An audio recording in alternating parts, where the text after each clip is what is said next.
A possible Supreme Court takeover. Congressional Democrats reveal a plan to expand the High Court, allowing them to pack it with liberal justices and take over the majority. Shocker. Friends, it's time for Hold the Line.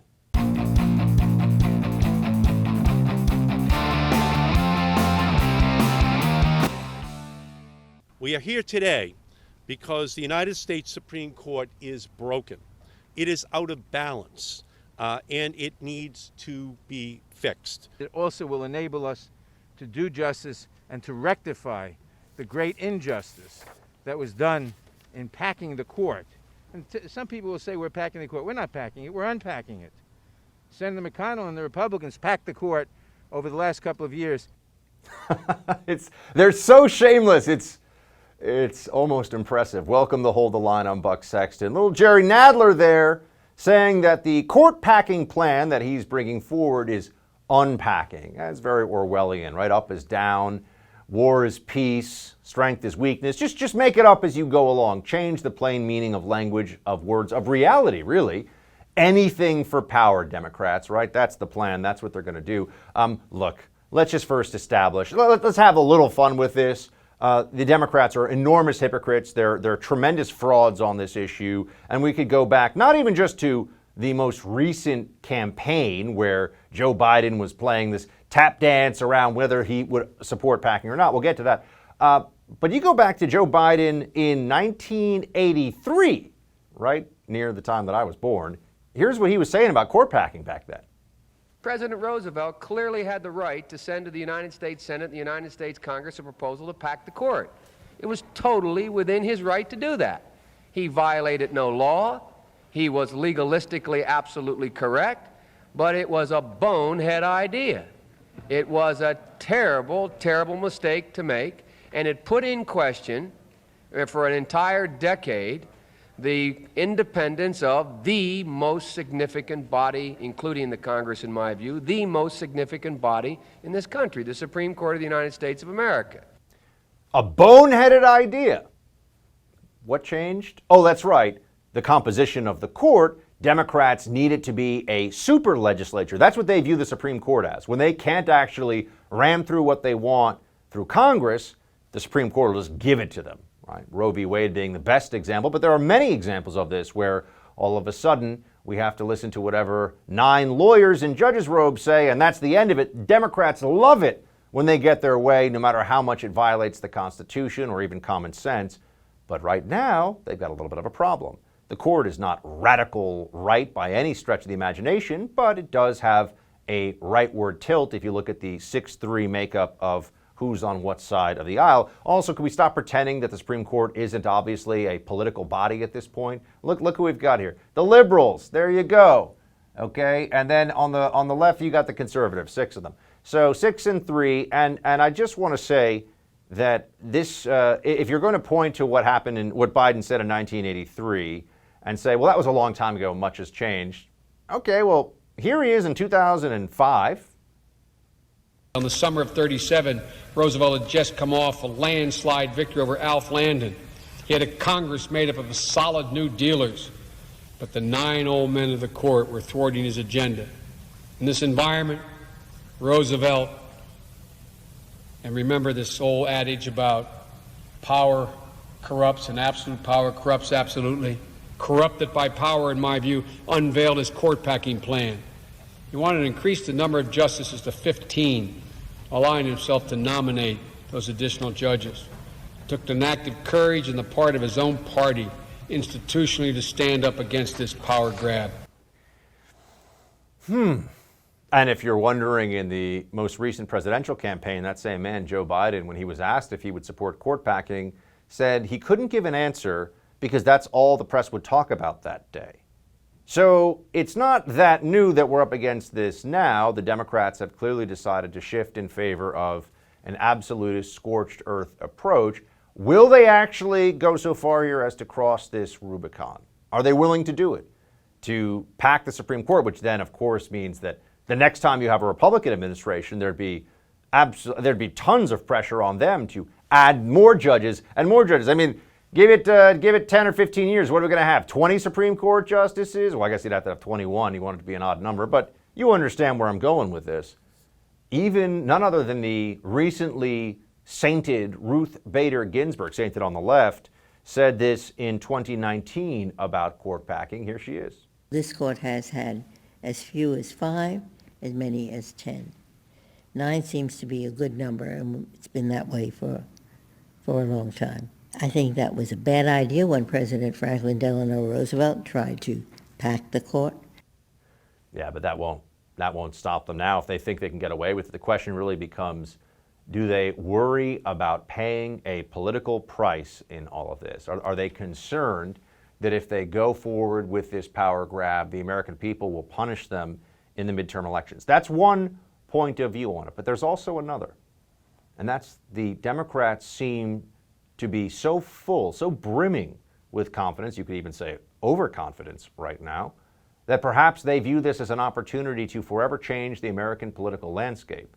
That over the course of the next 2 or 3 years, they view it as possible, should they say, get rid of the filibuster, pack the court, pass H.R. 1, to create a one-party state, a de facto one-party state in America, where there's the Democrats controlling 70 to 80% of the political power in the country, and then there's a leftover rump Republican Party that doesn't really actually have any real means, any real mechanisms of standing in front of the Democrat onslaught and stopping their political plans.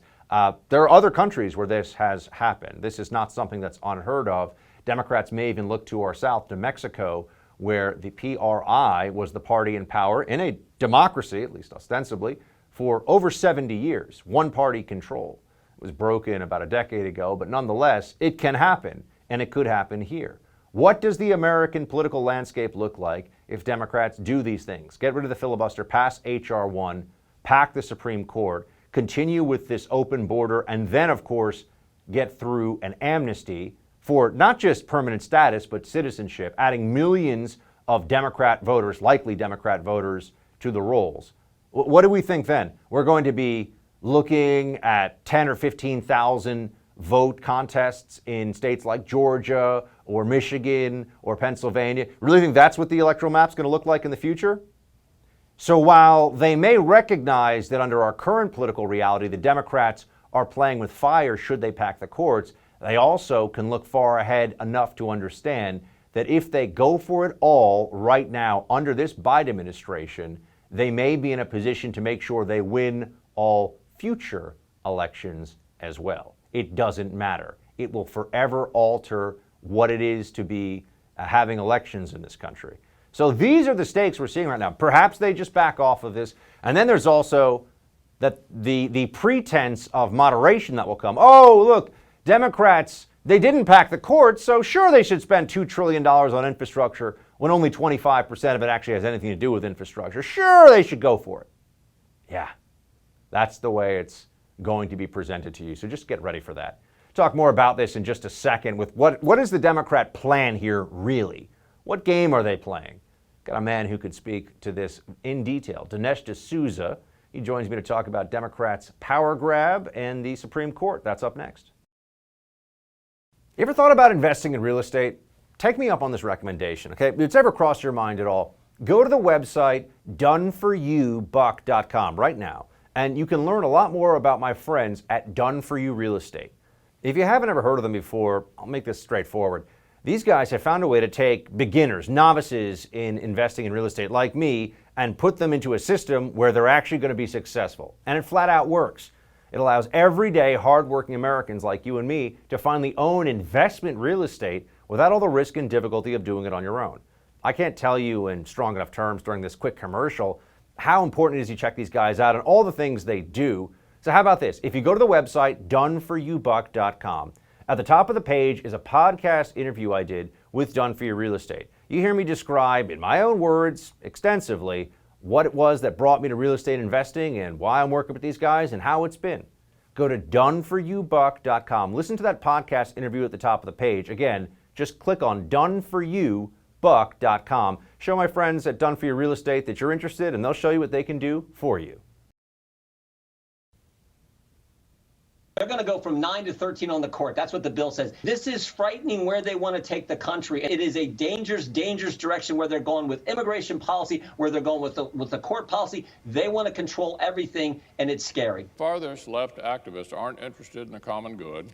They want power. If Republicans had introduced a bill to add 4 Supreme Court seats for the last president to fill, there would have been weeks of wall-to-wall outrage on every newspaper and cable TV channel, non-stop. Republicans slamming the move by Democrats to at least begin looking at adding 4 justices to the Supreme Court, which would bring the number to 13. Here to weigh in on this obvious power grab, should they actually go through with it, is conservative filmmaker Dinesh D'Souza. Also, the Dinesh D'Souza podcast, which all of you should check out. He's doing it every day, recording it. Dinesh, great to see you. Hey, my pleasure. Good to be with you. Dinesh, I see this. I see the headline. It hits last night on the news sites, and then today I know we're all going to be talking about this. This part of me just feels like, how could we even be surprised at this point? Everything about the Biden administration so far seems to be no good faith, no middle ground, scorched earth, my way or the highway. I agree, and I think that it is a little bit of our naivete not to expect this, and in fact not to anticipate it. If you played Mitch McConnell basically saying, if we had done this a year or two ago, they would have been screaming. Well, maybe we should have done it. Because had we done it, it would have taught them a lesson, and it would have made them a little more reluctant to do it themselves, because they would see that two can play this game. Right now, the reason the left is pushing ahead on all fronts is they're constantly catching us off guard. We seem to be like neophytes in this game. And so they're like, wow, we discover we can round up all the corporations. We can kick them off the platforms. We can pack the court. And we're discovering all of this is meeting with surprisingly little resistance, other than the kind of just sort of shows of outrage, And so I think the left feels emboldened by the fact that they're not meeting any significant resistance, and they know that we won't dream of doing it to them.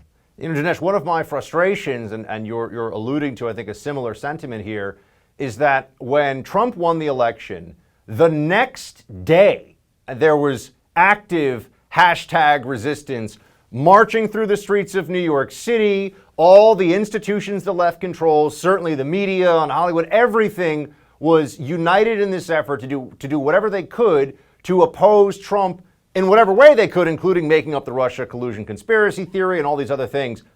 Where is our hashtag resistance on the right? It feels like we're hoping that they're going to exhaust themselves with these attempts at autocracy in a one-party state. I think that's a very bad strategy.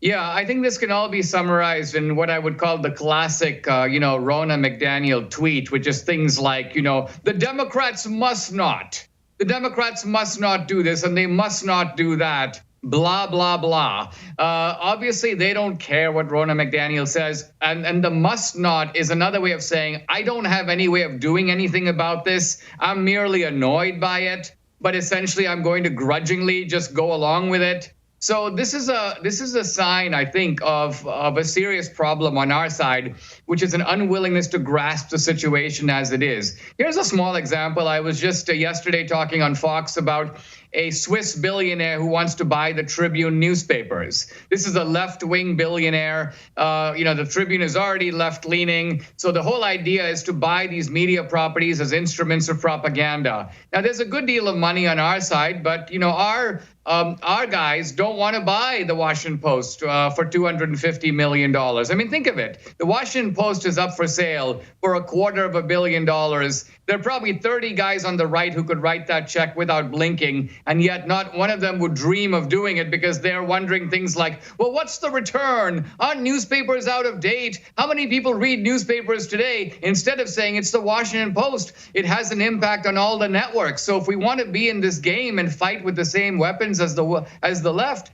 we need to have a network. We need to have serious newspapers. We need to have universities and academic programs. We need to be able to make movies. But it doesn't seem like we seem very inert on this cultural front, which these days is the name of the game. Dinesh, Speaker Nancy Pelosi spoke specifically about her view on whether they should do court packing or not. I wanted to have you react to this. Play the clip.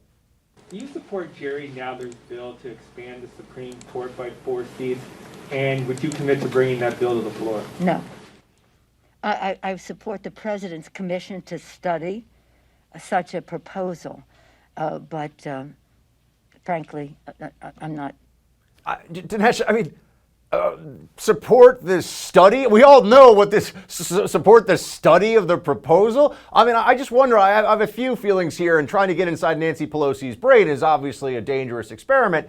But is this all a Democrat Mott and Bailey argument where, well, okay, maybe they didn't pack the Supreme Court, but they're just going to break the filibuster for something else, right? I mean, what do you see happening here? How is it that on the one hand they're pushing this forward, but then Nancy Pelosi is kind of babbling as she does?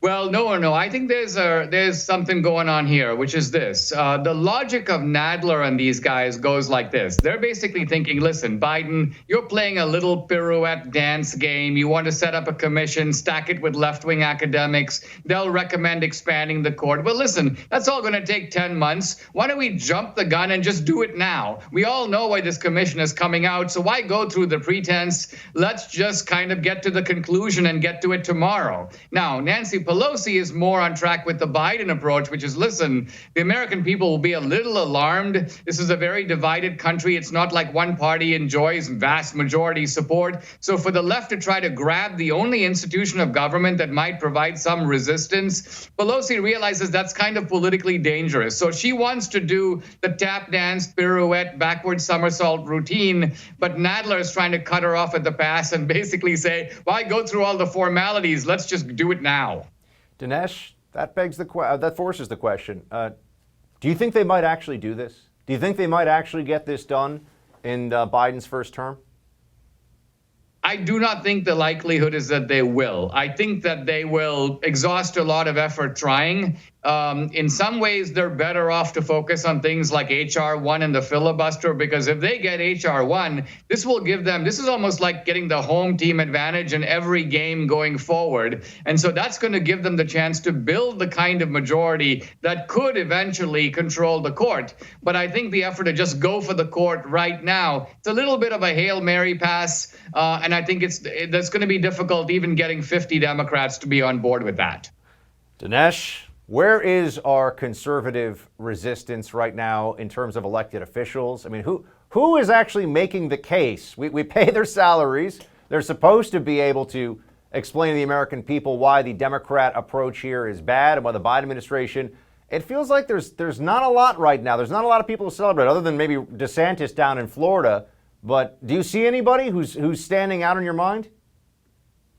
Well, the conservative movement has had a lot of trouble, I think, in the last 4 years. First of all, intellectually, it's been sort of brain dead since at least 2016. And all I mean by that is that the majority of the conservative intelligentsia has been essentially mobilizing against Trump. So in terms of actually advancing where the Republican Party should be, what is a kind of post-Reagan agenda for the 21st century, we're getting very little in this regard. That I think is a real problem. And then I think in terms of the new leadership, I mean, think how disappointing it was when Kristi Noem, somebody who seemed to have, not only that kind of chic political sense, but also very good instinct, suddenly comes out and basically is talked into vetoing a bill on transgender rights by the Chamber of Commerce. I mean, this is basically an Asa Hutchinson level of stupidity, and probably ends her prospects of national leadership in the party. So I'm a little mystified at why people who have so much promise are turning out to be such duds.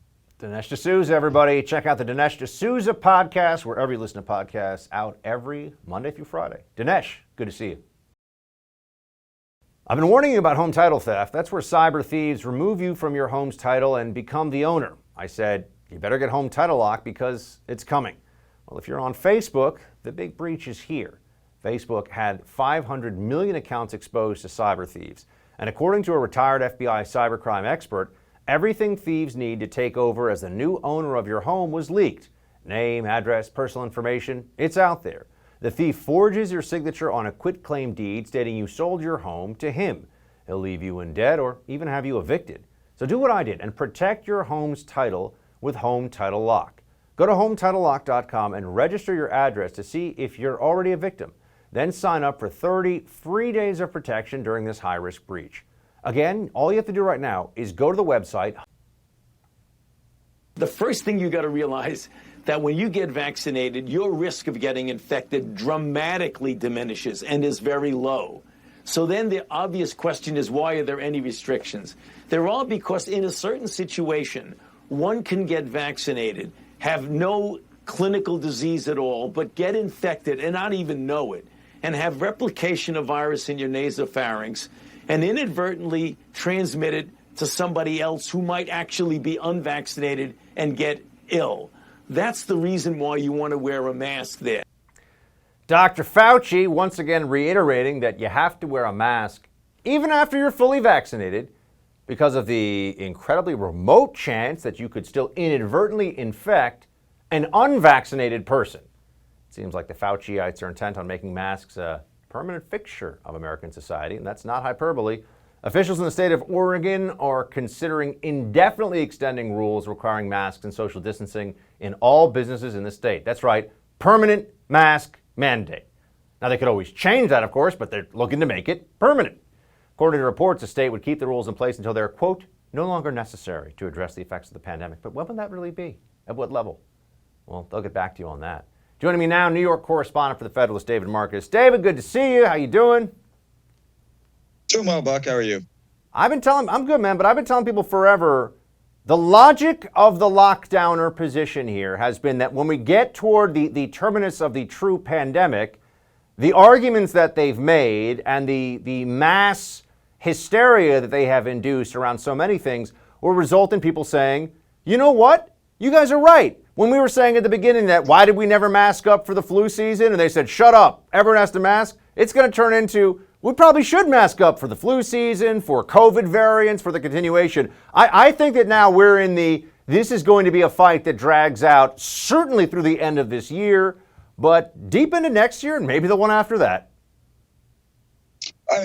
Absolutely. And I mean, it's so absurd at this point. I put a lot of this back to last year about this time when you saw candidate Joe Biden and tons of Democrats and media personalities wearing masks in absurd and needless circumstances. I mean, you'd see Biden interviewed by a reporter who was a football field away, and he had this mask on for absolutely no reason. And it was almost explicitly said, like, oh, this isn't medical. We're trying to set a good example. But, a mask serves a purpose, right? I mean, condoms are effective at stopping certain STDs. That doesn't mean that you wear one to dinner. There's a reason to wear a mask. It has a purpose. And we've reached a point where it's just virtue signaling right now. I took my son to a baseball game. We were 20 feet away from anybody outside. And we were supposed to have this mask on. It's absolutely absurd.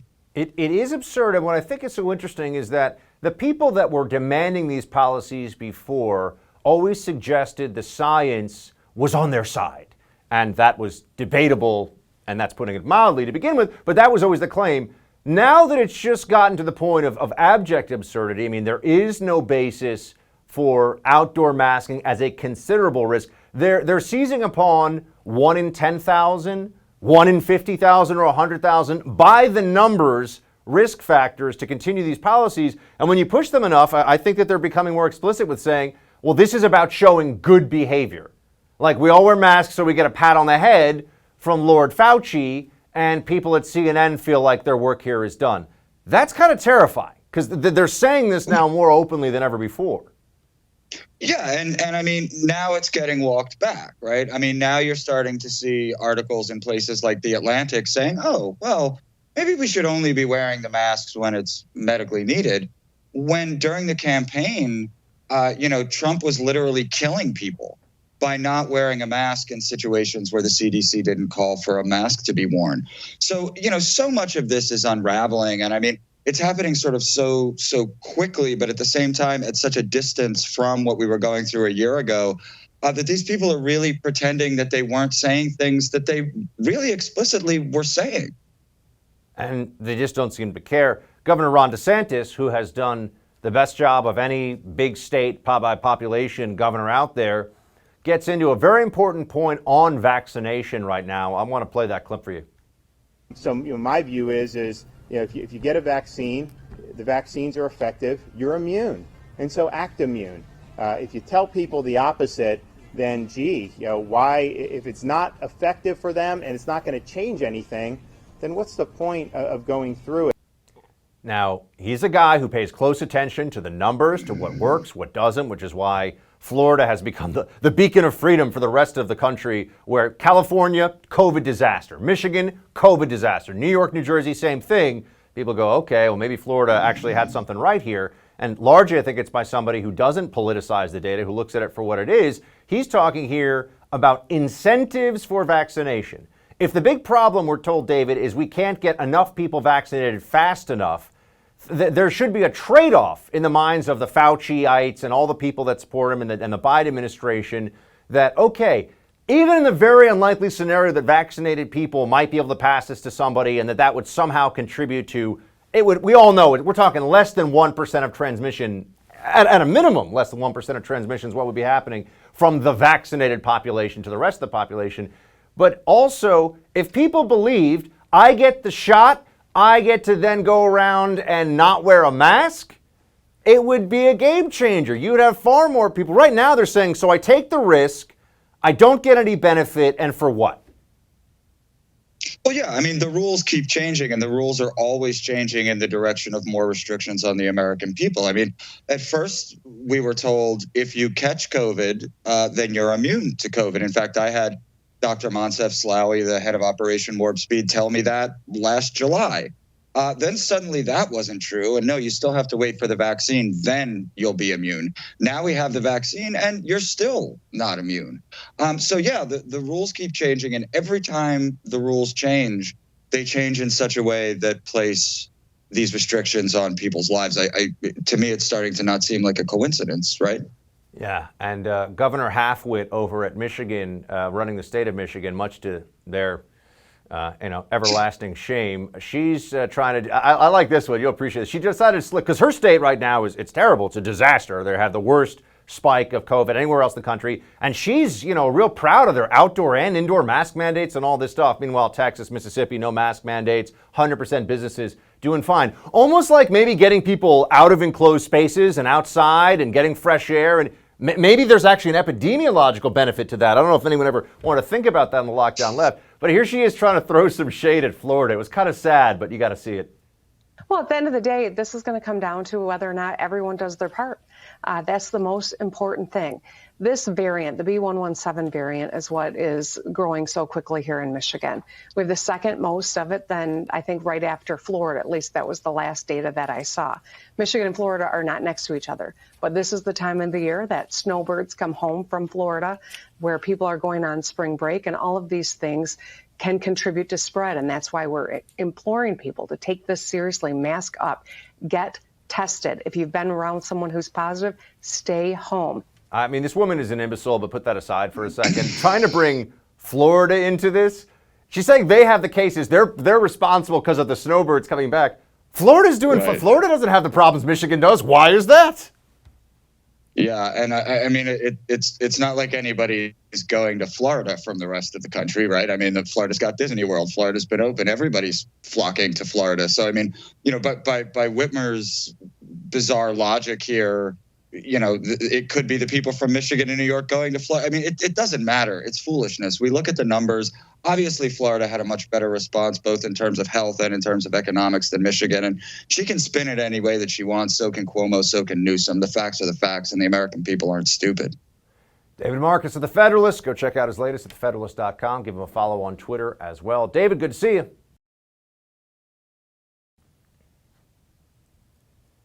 We're learning more about the Minnesota cop who fatally shot a 20-year-old black man during a traffic stop in what the police chief called an accidental discharge. Officer Kim Potter, a 26-year veteran of the Brooklyn Center Police Department, resigned this morning after mistaking her firearm for her taser when she shot Dante Wright on Sunday, saying she believes it is in the best interest of the community to leave the department immediately. The graphic body cam footage opened up a new discussion on police training reform. Dana Loesch, host of The Dana Show and somebody who really understands firearms inside and out, joins me now to weigh in. Dana, great to see you. Good to see you, Buck. So this does seem like a terrible accident. We have people, including the governor of Minnesota, talking about how there needs to be police training. But let's get into this a little bit. I mean, what kind of training could there be to help differentiate taser from firearm? This kind of incident happened before. And also, should we just be prepared for the training to be federal oversight of law enforcement looking for racial bias? I mean, it strikes me as the training issue is really always just a politicized issue when it gets talked about at this level. What do you see here?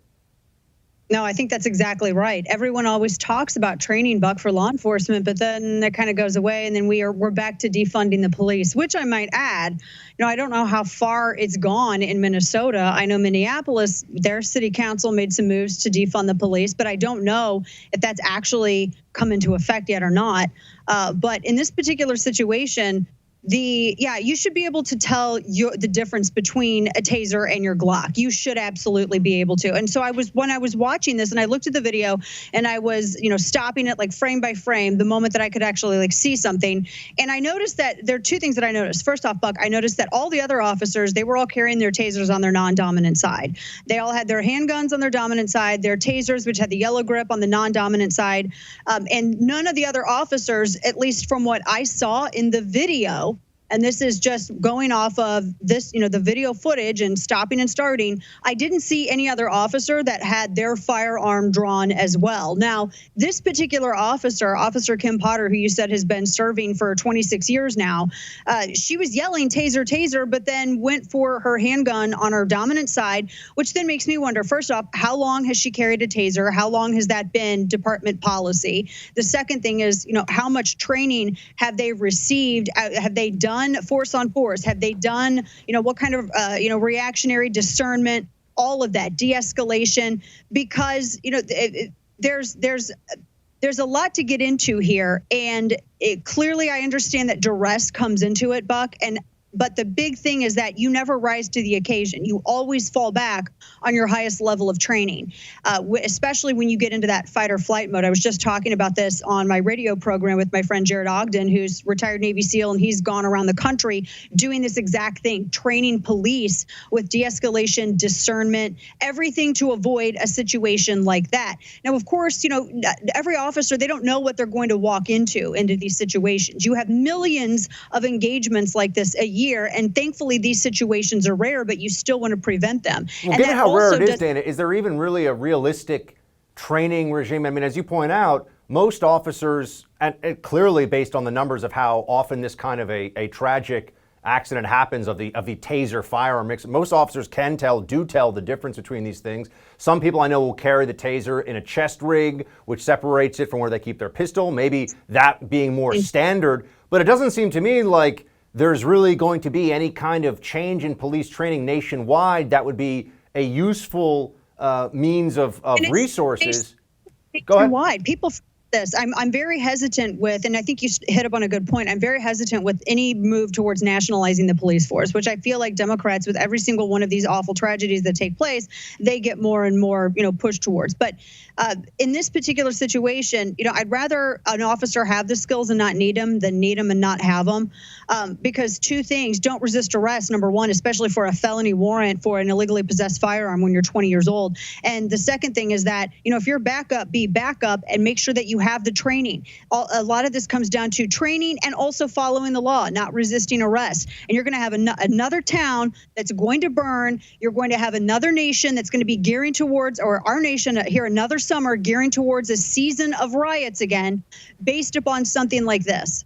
Dante Wright, as you mentioned, had a felony warrant out for him for illegal possession of a firearm. And Dana, as we look at this, I just wonder, last week we were in the midst of a national gun control conversation yet again. It seems to have temporarily faded here, but I have a sense that we're going to be returning to this conversation very quickly. I wanted to know where you think the Biden administration is heading with this. Yeah, and to tie that in with this, you don't hear the gun control advocates on this particular story of a 20-year-old who was in illegal possession of a firearm and had a felony warrant out. I mean, you don't really hear a lot from them, and you don't really hear a lot from the administration on his own son, maybe perhaps falsifying a 4473. The steps that the administration is taking, there are two things that I think unnerve me more than anything. The nominee for ATF director, who I think is an absolute blue anon freak job, who just he's a conspiracist nut. I mean, I'm not trying to be sensationalist. I mean, that's just an honest observation. I mean, this is a guy who made fun of law-abiding Americans after they saw their cities burn and wanted to go out and purchase firearms, and he said that they were preparing for a zombie apocalypse, and he thought all those gun stores should have been closed as quote-unquote non-essential businesses. So I'm a little concerned about the installment of David Chipman. No Republican in the Senate should vote for him. On the other matter, the issue with trying to redefine what is or is not a firearm, there's a reason why Biden wants this particular guy as the director of the ATF, because the ATF, Buck, as you well know, can come down and define what is a firearm. Is it an 80% lower? Are we going to start just classifying blocks of aluminum as firearms by themselves because of the potential of what can be done with lawful hobbyists? People ignore the Undetectable Firearms Act from 1988 that stipulates that no, you actually have to be able to detect a firearm, even if you're making a plastic 3D gun and has to have a small percentage of metal in it. All this stuff is already law, but that's not the point. The point is defining everything that can be made into a firearm, kits and all, and handguns as all NFA items. I think that's the ultimate goal, and they're setting the first stages for those steps. Do you think, Dana, that people understand just how much the administration wants to get this done? I mean, I've been trying to warn people along. When you're talking about getting rid of the filibuster and adding D.C. as a state and all these different, and by the way, amnesty, which given what's going on at the border, is something that we're definitely going to be having a major political fight over in the months ahead. The more illegals that come over, the greater the weight on the amnesty side gets. Gun control, I mean, the Biden administration really wants to get this done, and they're going to be pushing for this at a time when the country has gone through 12 months of the worst murder rate and violent crime, including assaults, rapes, homicides, you name it, in over 20 years, Dana. So we got a Biden administration that wants to make it harder to get a gun, wants to crack down on gun owners. You point out the ATF situation. We've got riots expected in the weeks ahead and perhaps even all through the summer for BLM. And we're not going to be able to defend ourselves, or it's going to be harder for us to defend ourselves? That's going to be a tough one to swallow, I think, for the American people. Yeah, and Joe Biden is going to win an award for best firearm salesman in the country for this entire year, Buck. That's what's going to happen, because that record number of firearm owners that we saw for the first half of this year and in total last year, that number will double. I mean, he's turning firearm owners out of people who were previously anti-gun advocates. That's how serious this is getting, because people always fall upon that common ground of wanting to make sure that they can protect themselves and their families. And you hit up on a good point. There's a lot of stuff in motion that's going to make that kind of a restriction a lot easier. Eliminating the filibuster so that Democrats or whoever's controlling the Senate, Democrats, they're going to be able to ram it through. And then if they actually end up making something out of this Supreme Court commission that was just assembled and packing the Supreme Court because Trump was very successful with his judicial agenda for the latter half of his last term. So that's also going to probably make it a lot easier for them to do something like this, which is why everybody needs to be very much engaged. They need to be talking to their lawmakers, and they need to not assume, Buck, that just because a lawmaker in the Senate or House has an R by their name, that they A, understand firearms and firearm law, or B, even entirely support it. And for evidence of that, see Marco Rubio's red flag legislation in the Senate. Dana Loesch, everybody, check out the Dana Loesch podcast. If you're not already listening, you can get it wherever you listen to podcasts. Dana, great to see you. Thanks so much. We're living in very uncertain times, and being prepared for the unknown is more important than ever. I'm sure you've noticed the world we live in is anything but predictable. We've got the government passing massive spending bills. The Federal Reserve is printing trillions of dollars in fiat currency, and many experts are predicting inflation could run rampant in the coming months. That could spell disaster for the dollars in your bank account. We could all benefit from something a little more reliable right about now. Well, what could be more reliable than real gold and silver? I'm talking about real gold and silver that you can actually hold right in your hands. Call the Oxford Gold Group now and learn how easy it is to get real gold and silver sent securely directly to your home, or how you can have real gold and silver placed in your IRA or 401k. Just call the Oxford Gold Group at 833-600-GOLD and ask for your free guide on owning gold and silver. Again, call the Oxford Gold Group right now at 833-600-GOLD. The Oxford Gold Group is the only gold company I trust. Call them right now at 833-600-GOLD. One more time, that's 833-600-GOLD. A new poll tells us what we already knew about liberals, and a sheriff in Florida states the obvious, but not everyone's saying it, about riots. We got those stories right now in Quick Hits, and we have for you, starting with this poll. New York Times poll shows liberals are miserable and conservatives are happy. Political junkies might be interested to learn that conservative women are particularly blissful. 40% say they're happy. That makes them slightly happier than conservative men and significantly happier than liberal women. The unhappiest of all are liberal men. Only about a fifth consider themselves to be very happy. Being a liberal man, signing on for this kind of beta male mentality all the time. Not a good move. Not a recipe for feeling good about yourself, about your masculinity, about your role in the world, anything else. But a lot of libs running around. They think that this is better for them. Hey, the water is warm over in conservatism. We welcome you. Come over to our side, please. Love to have you, and you'll be happier. That's the part of this that really, at the end of the day, it's not about who gets the most retweets on Twitter and who gets the most TV viewers or anything else. How do you feel at the end of the day? I'll tell you one thing. Great part of being a conservative in the media, with all the suppression of our ideas and all the uphill bull crap we deal with from the corporate media being completely dominated by leftists and everything else, we sleep well at night. We feel good about what we do. I feel great about what I do every day. Tell people the truth, spread information and knowledge that they find useful and helpful. Sleep like a baby. Don't go to bed every night. Why do I not have purpose? Oh, I need to be on MSNBC more. Maybe if I get a better column at the New York Times. Doesn't matter. But that's just in the media perspective. I think you extrapolate this all throughout society, you get similar dynamics between conservatives and liberals. We go to bed at night knowing who we are and feeling good about what we do. There's that. And I don't mean just professionally. I mean in general. CNN senior legal analyst. Speaking of somebody in the media who's probably really unhappy. Defense begins the closing by defining reasonable doubt, not with Derek Chauvin as innocent. Think about that, legal analyst.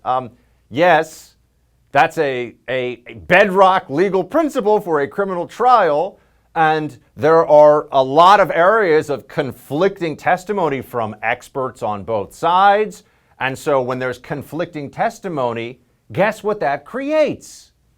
Reasonable doubt. And what is the obligation of a jury in a situation where they cannot, beyond a reasonable doubt, know that there was a defendant here who is in fact guilty of the crimes alleged? A not guilty verdict. But in a country where we're all expecting effectively there to be mass riots all over the place, if the left doesn't get their way, well, then it's a little bit trickier, isn't it? We're having a trial with essentially the threat of hostage taking going on around it, but the left has no problem with this because they don't care about the system, they don't care about the principles, they care about power and getting their way. The good news is there are some people who are already speaking out about against the notion that riots don't just have to happen. Human beings can all make the decision. We're not going to riot. They want to peacefully protest? Great. Get together, hold your placards, make your voices heard, go on TV, put it on social media. Great. First Amendment. We love it. Right? I don't agree with what they're saying necessarily, but I agree with their right to say it. Riots are something else. Here's a sheriff from Polk County, Florida, who's saying, look, you're coming down to Florida. That's great. We love people coming down to Florida. Obey the laws. No riots. Peaceful protest, we encourage, and more riot. We can tell the difference. And I'll guarantee you that you'll be able to tell the difference if you come here and riot. If you come here and protest peacefully, we encourage that. Seen it time and time again. Law enforcement all across the country, when people are peacefully protesting, law enforcement actually protects them, keeps them from being in traffic accidents and incidents, make sure that there's some basic crowd control so people feel free to just say what they want to say, and they don't have to fear anyone, assaulting them or doing anything to harm them while they're exercising their First Amendment rights. That's what happens during peaceful protests. We've all seen it. I've seen it hundreds of times across the country now. Or you can burn down buildings, attack cops, break storefronts, steal things. That's rioting. People who do that should be punished. Let's be very clear on that right now. because the Democrats certainly aren't. All right, that's it for tonight's Hold the Line. The No Spin News with Bill O'Reilly is next. Shields high.